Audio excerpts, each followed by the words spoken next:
Ako po ang may kasalanan. Ako po yung nagnakaw sa warehouse, kaya wag niyo silang sasaktan tsaka uliin. Ano bang pinagsasabi mo, Tera? Happy birthday! Sana makatulong ako kung hindi na ako napapalisahan. Sana maging superhero na lang ako. Gigising na ang tunay na kapangyarihan ni Tera. Ano nangyayari? Bakit ang lakas ko? Huwag kang lumapit sa akin! Salita ka. Naiintindihan kita. Naiintindihan na tayo ni Tera! Hello sa inyo. Sige, hanapin niyo! Huwag naman gawin nila na po ako invisible.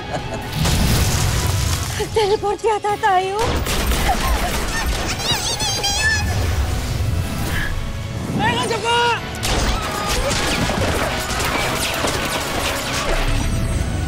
Huwag kang mag-alala, mahal na Kera. Hanggat nasa iyo ang mga brilyante, walang kahit na sino magtatangkang kalabanin ka. Ang nakakapuwing ay ang mga maliliit, kaya't huwag kang masyadong panatag.